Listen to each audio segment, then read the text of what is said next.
All right, today we're working on graphing linear inequalities. Remember that an inequality is anything that has a less than, greater than, less than or equal to, or greater than or equal to symbol in it. All right, so step one of graphing linear inequalities is we have to put it into slope-intercept form.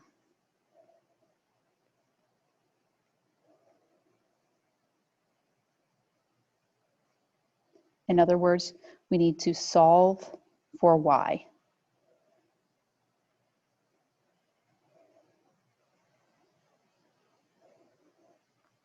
All right, next step is to decide whether the line is going to be solid or dashed. So we use a solid line whenever we have less than or equal to, or greater than or equal to. And we use a dashed line whenever we have just less than or greater than. All right, so solid line, remember the solid line goes with equal to. All right, next we need to remember to shade the graph appropriately. So if we see greater than or equal to, we are going to shade above our line because all the y's that are greater than our line are above it. For less than or equal to, we're going to shade below our line because all the y's that are less than our line are below it.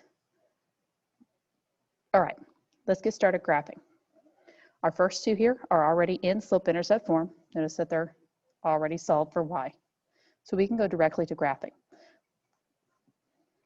So is this going to be solid or dashed?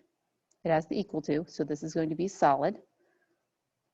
And are we going to shade above or below? Well, it's less than or equal to, so on all the y's that are less than my line, and I know that the less than ones are below. All right, so let's graph. So I'm going to start with my y-intercept, which is 3. So this is where x equals 0 and y equals 3, which is right here. And then I'm going to do my slope, which is 1/3, which means I go up 1 and to the right 3, up 1 and right 3, up 1 and right 3. And then we can draw our line. Remember, it is a solid line because of the equal to, and then I need to shade below. All right, next graph.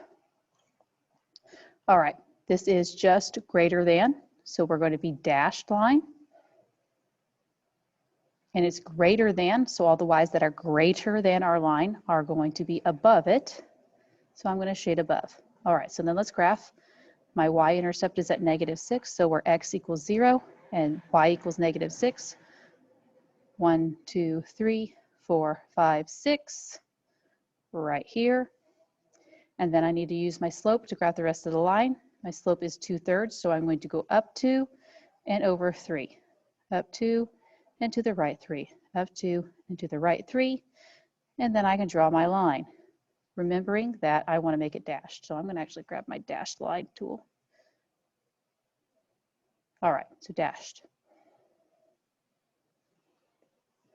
All right, let's go on to the third example. Y is less than or equal to -6 plus 1. Once again, already solved for y.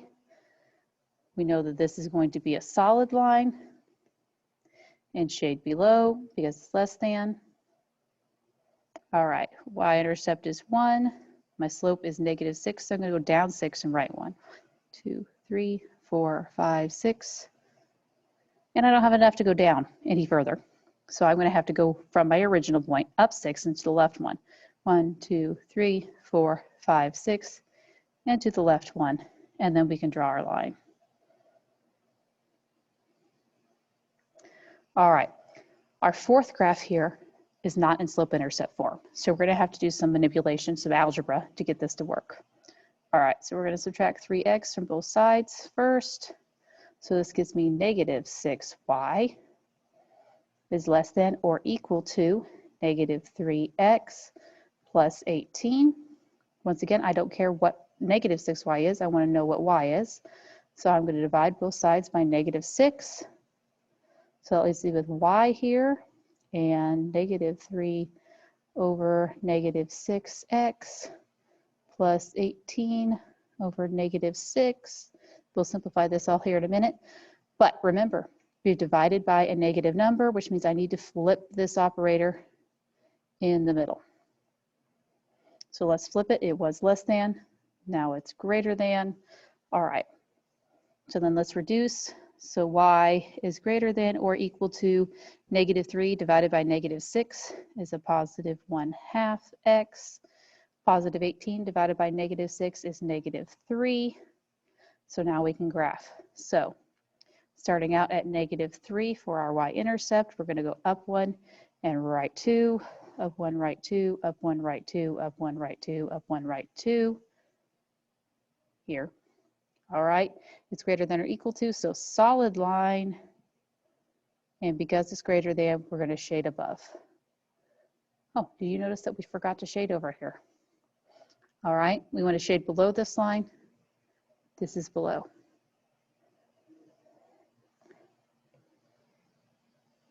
All right,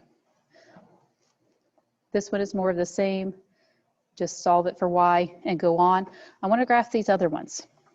All right, notice that for our next 3 examples, I've only got y's or x's. So these are going to be horizontal and vertical lines. So let's look at this. Y is greater than 4. All right, well, let's first off, where does y equal 4?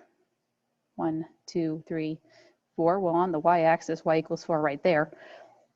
But y also equals 4 here, and here, and here, and here, and here, and here, and here. Remember that a y equals graph is a horizontal line. All right, next we look at this and we say that y is just greater than, so it's going to be a dashed line, not a solid. And then I want all the y's that are greater than my line, so bigger than 4. Well, look, 5, 6, 7. So clearly the greater ones are above it. So that's that one. Scrolling down, y is less than or equal to -2. Well, y is equal to -2 right here. So we know it's going to be a horizontal line, and it's a solid line because it's less than or equal to, and all the y's that are less than -2 are below this line. So my shading is going to be down here. All right, next, x is less than or equal to -3. All right, now remember that an x equals graph is a vertical graph. All right, so x equals -3 right here. So this is going to be a vertical line right here. All right, now this is the only time where we can't say above, below for shading. All right, it's a vertical line. There is no above or below. So we got to think about this. Where are the x's that are less than -3? So if you're not sure, let's pick a point on either side. So this is -3. What is this point? Well, that's +2. What is this point? Well, that's -3, 4, 5, 6. That's -6. Which one is less than -3? Well, the -6, of course, right? So we're going to shade on that side. Remember that x's get smaller as you move to the left. They get bigger as you go to the right. One more with the x's just for practice. X is greater than 7. So where does x equal 7? Right here. It's going to be a vertical line right here. It's just greater than. So it's going to be dashed, not solid. And then where are the x's that are greater than 7? Well, we just said the numbers get bigger as we go to the right. So look, 7, 8, 9, 10. So we're going to shade on the right-hand side. All right, and that is it for today, guys. Good luck with your homework, and as always, email me if you have any questions.